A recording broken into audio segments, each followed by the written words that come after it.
Bonjour, ici Alex de papifix.com et aujourd'hui je vais vous montrer comment récupérer les données de votre disque dur SATA. Alors en ce moment je suis accompagné d'un disque dur d'une capacité d'environ 500 Go.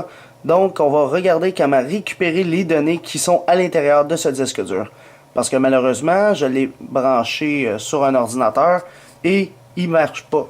Donc je me suis servi d'un convertisseur ici, vous le voyez, un convertisseur de SATA à USB que vous pouvez aller acheter dans un magasin. Ça coûte pas cher, c'est environ 10$. Alors vous prenez votre disque dur, vous le branchez en SATA comme ceci et vous le branchez sur votre ordinateur. Alors normalement vous devriez avoir accès au contenu du disque dur, mais malheureusement le mien ne fonctionne pas, il est défectueux. Donc le but et la mission de ce que je vais vous montrer, c'est de pouvoir récupérer les données qui sont à l'intérieur. Alors pour s'y faire, vous avez besoin premièrement du disque dur qui est défectueux. Alors vous devez savoir que si vous le branchez en USB, puis vous l'écoutez à côté de votre oreille, puis il fait tic, tic, tic, tic, c'est vraiment pas bien. C'est parce que l'hélice qui est à l'intérieur, plutôt le secteur, il bloque comme ceci. Puis il sera jamais capable de faire les tours complets pour avoir accès à tout. C'est vraiment... La méthode que je vais vous montrer, c'est vraiment pour récupérer les données avec des secteurs défectueux. Alors, celui-là, c'est un disque dur d'un ordinateur qui fonctionnait, mais qu'il était défectueux. Dans le fond, le test de lecture ne marchait plus, j'avais plus accès à Windows, puis mes données, j'ai pas pu les récupérer. Mais avec cette vidéo-là, je vais vous montrer comment essayez comment les récupérer. Là, je vais vous montrer en détail comment ça fonctionne. Fait que c'est parti, on va se rendre sur un ordinateur qui possède Windows 7. Donc, je vais brancher ce dernier sur mon disque dur comme ceci et je vais le brancher dans un port USB d'un ordinateur qui possède Windows XP, Windows Vista, Windows 7. Alors c'est parti. Alors maintenant on se retrouve sur l'ordinateur, donc je viens à l'instant même de brancher le disque dur sur mon ordinateur. Donc ces disques durs là étaient déjà là sur mon ordi, ça c'est mes serveurs en bas, donc ça n'a pas rapport avec le disque dur que je viens de brancher. Malheureusement je ne le vois pas ici en ce moment. Donc il est peut-être mort, il est peut-être non fonctionnel, mais pourtant j'entends pas de tic à côté. Donc vous pouvez toujours essayer un autre port USB ou même de redémarrer votre ordinateur pour voir s'il peut le détecter en le redémarrant. Bien sûr aussi, si vous redémarrez puis vous le voyez toujours pas, je vous conseille quand même d'attendre à peu près, je vous dirais 5 minutes, le temps que peut-être il va le détecter, il y a des fortes chances. Donc vous allez voir comme un disque dur qui est en train d'être détecté, comme par exemple lui, ici. Donc il est en train de le détecter. Mais il rush, il en arrache pas mal, il est en train de tourner lentement. Si vous attendez peut-être, il va peut-être le détecter, puis vous aurez accès comme ceci, puis accéder à l'utilisateur pour pouvoir backuper le tout. Donc malheureusement là, en ce moment, ça lag un peu, c'est le F qui est ici, mon G il fonctionne. Il faut se rappeler c'est quelle lettre. Si vous ne le voyez pas toujours ici, ça veut dire que peut-être qu'il est peut-être formaté, fait qu'il faut aller ici, dans ordinateur, faire un clic droit, aller dans gérer. Alors une fois dans gérer, vous allez constater que dans gérer, vous avez les gestions des disques ici. En allant dans gestion des disques, vous allez voir tous les disques durs de votre ordinateur. Alors vous devez regarder c'est lequel qui est branché, c'est celui de 640 Go. Donc bien sûr, la gestion de disque, ça peut prendre une éternité à ouvrir, ça peut prendre même 5-10 minutes. Parce que vous avez un disque dur défectueux, donc il est en train de faire une connexion au disque, mais c'est slow à cause qu'il est peut-être défectueux, etc. Donc si c'est rapide, vous avez deux choix. Soit que ça va être très facile de récupérer vos données, ou même l'impossible. Fait que vous avez un des deux choix, là, si ça va vite. Si ça va lentement, vous avez peut-être des chances de le récupérer. Alors ça va être grâce à GetDataBack ici, qui est un logiciel que tout le monde utilise pour recouvrir des données. Donc je vais attendre voir si ça apparaît à un moment donné. Donc je vais patienter. Parce qu'en ce moment, j'ai réellement un disque dur. Là, je ne fais pas juste la vidéo pour vous le montrer. J'ai vraiment un disque dur défectueux. Puis on va essayer de retrouver les données qui sont à l'intérieur. Fait que je vais juste attendre 5-10 minutes. Puis je vais voir où est-ce que ça en est. Alors après les 5 minutes, le mieux ce qui peut vous arriver, c'est que vos Windows, il vous dit, vous devez formater le disque F. Le disque que je viens de brancher actuellement. Voulez-vous le formater? Donc, nous, on va dire non, je ne veux pas le formater, je fais juste annuler.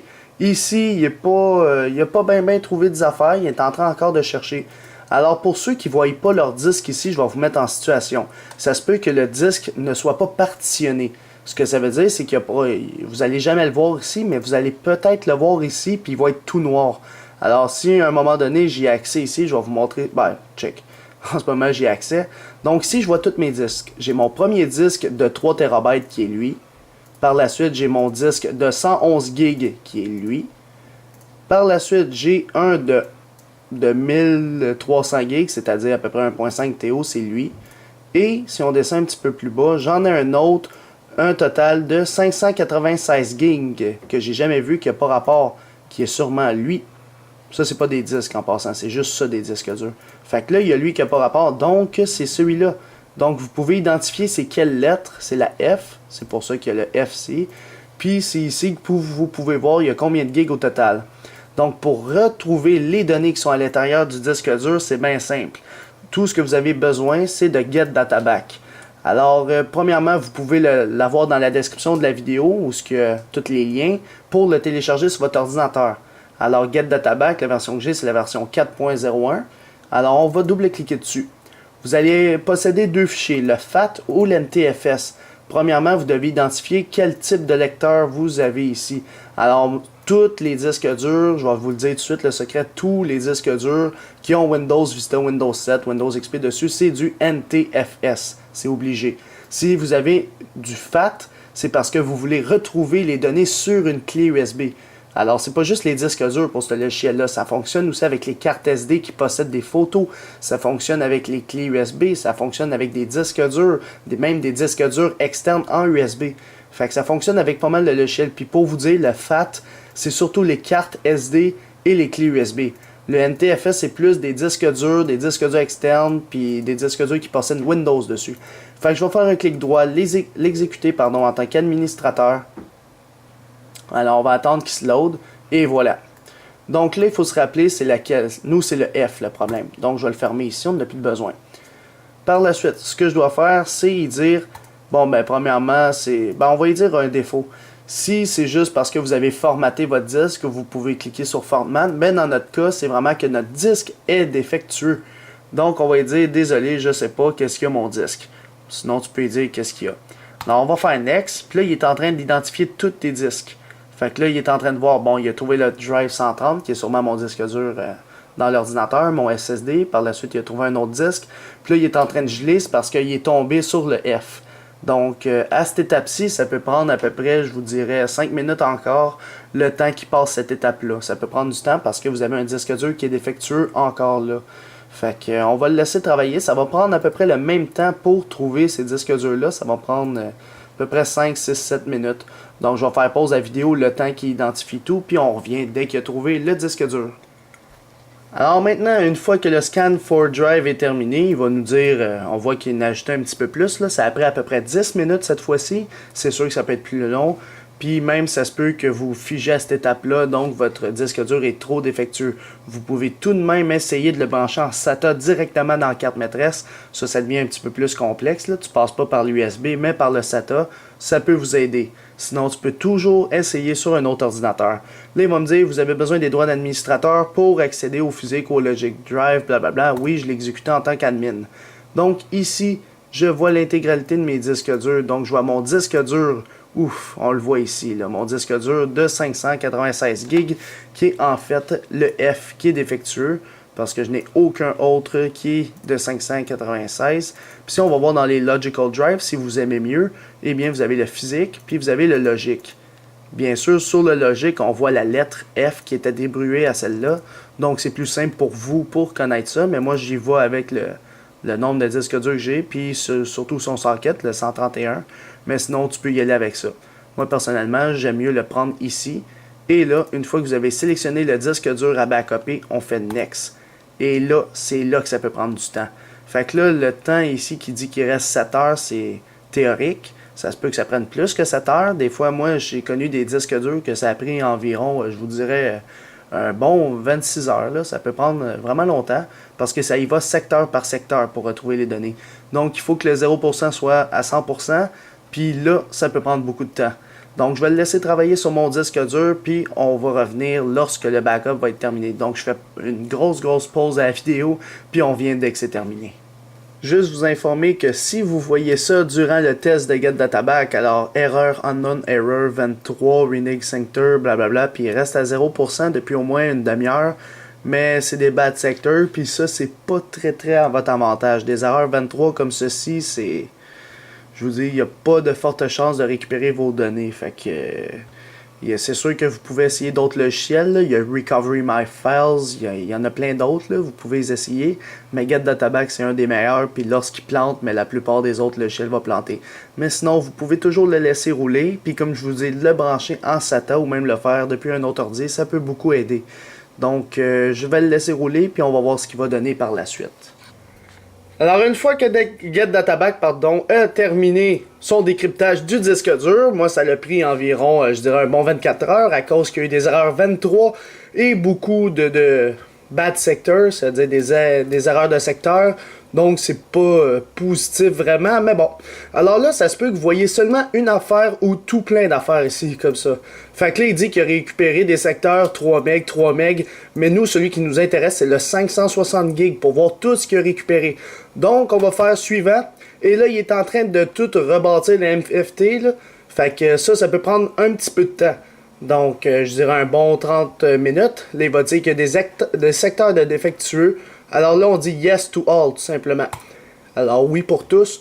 Fait qu'il va tout ignorer les erreurs futures. Donc, je le laisse travailler. Ça va prendre à peu près une demi-heure, comme j'ai dit. Peut-être même plus longtemps s'il y a plus de secteurs défectueux. Peut-être même 1 heure. Donc, on le laisse travailler jusqu'à temps qu'on voit de quoi dans le Found File System. Donc, on fait pause à la vidéo, comme le même principe. Puis on attend que ça soit terminé. Alors une fois que vous avez fait Next puis que vous avez patienté pour environ 30 minutes, vous allez constater que vous allez voir des fichiers ici puis même des dossiers. Donc en ce moment, on voit l'arborescence que j'avais avant que mon disque dur soit défectueux. Donc on a maintenant ici les drivers d'Intel, Program Files, le Program Files pour les 32 bits, etc.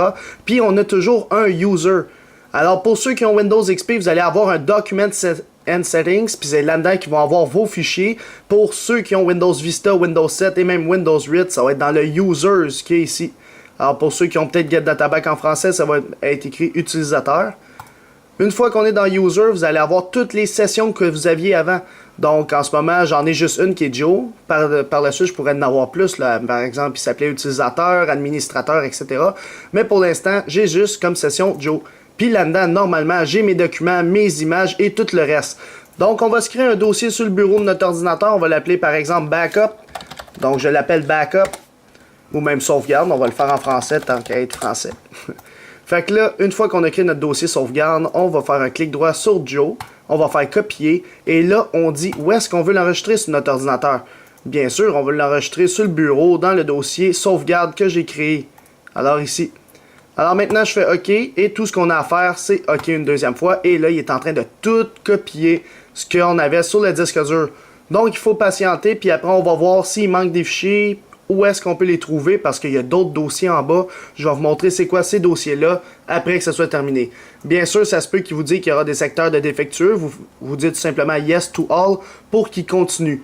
Alors malheureusement, les fichiers qu'il va récupérer, ça se peut qu'il y en a qui soient corrompus. Ça dit que c'est impossible pour vous de les récupérer, à part si vous êtes vraiment chanceux, puis il y a des logiciels de réparation, par exemple réparer une image qui est corrompue, on peut la réparer, mais on va voir ce que ça donne au résultat. Donc j'attends que la copie soit terminée et on revient par la suite sur la vidéo. Alors une fois qu'il a terminé de tout copier sur votre ordinateur, moi malheureusement j'avais plus de place sur mon SSD, donc j'ai été le faire le backup dans Data. Donc ici, c'est pour ça que j'avais pas trop de place. Donc j'ai recommencé le backup. J'ai créé un dossier de sauvegarde. Si je fais un clic droit propriété, on peut voir qu'il a quand même backupé beaucoup de données. Donc un total de 33 GB a été backupé. C'est parfait.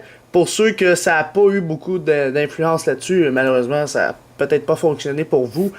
Alors bien sûr, vous pouvez aller voir dans les sauvegardes qu'est-ce que ça a donné. Moi, je ne vais pas y aller parce que c'est des données confidentielles. Donc, une fois que votre backup est fait et sur le bureau de votre ordinateur, vous pouvez aller voir vos données s'ils sont accessibles. Sinon, dans le cas contraire, User, ça se peut qu'il n'apparaît pas ici. Vous pouvez aller voir dans d'autres parties. Donc, si on analyse tout ça, vous aurez tout plein de fichiers. Puis, vous en avez quand même pour des heures. Ben, des minutes puis des heures. Là, il faut juste regarder si tu connais des fichiers qui apparaissent là. Ça se peut que tu trouves des photos, des vidéos, de la musique, même des documents. Fait qu'il faut que tu descendes. Jusqu'à temps que tu trouves de quoi. Sinon, tu peux utiliser le centre de recherche. Alors ici, en haut, je vais vous montrer comment il fonctionne. Ici, Search. tu fais une recherche, admettons, de tous les fichiers, on va dire doc.doc. Là, tu fais Enter, et là, il est en train de tout te trouver les documents Word. À date, il a trouvé un total de 69 fichiers de documents Word. Puis là, ça continue, 70. Fait que là, il est en train de tout passer ton système de recouvrement pour voir c'est quoi les fichiers doc qu'il a trouvé. Alors, pour des fichiers Excel, c'est fichier XLS. Pour des PDF, ben, c'est .pdf. Pour de la musique, c'est .mp3. Pour des photos, ben, ça dépend. Ça peut être .jpeg, .png, dépendamment c'était quoi vos formats de photos. Donc, tu peux y aller plus précisément de quelle date à quelle date, etc. Fait qu'il a trouvé un total de 250 fichiers. Alors, on voit qu'il y a quand même des données qu'il a retrouvées. Donc, admettons, j'écris .pdf, il va retrouver des .pdf. Fait que là, il dit, voulez-vous vraiment effacer la liste actuelle? On va dire oui. Là, il retrouve des PDF. Donc, ça, c'était une méthode de recouvrement pour ceux qui ont des disques durs défectueux. Alors, malheureusement, c'est sûr que ça ne marche pas pour tout le monde. Il y a d'autres logiciels qui existent, comme Recovery My Files. Il y en a plein d'autres. Donc, vous pouvez les essayer. Sinon, comme je l'ai dit, si tu ne trouves pas tes fichiers, tu peux toujours essayer de brancher ton disque dur de façon interne. C'est-à-dire, tu le branches directement dans une carte maîtresse en SATA. Et là, peut-être, tu peux avoir plus de fichiers découverts. Donc, c'est tout pour savoir comment recouvrir vos données lorsque vous avez un disque dur défectueux sur votre ordinateur. Alors, j'espère que vous avez aimé la vidéo. Vous pouvez toujours vous abonner à la chaîne YouTube en cliquant sur s'abonner, nous suivre sur Twitter en commercial Papifix et même aimer la page Facebook Papifix. Merci, bonne fin de journée.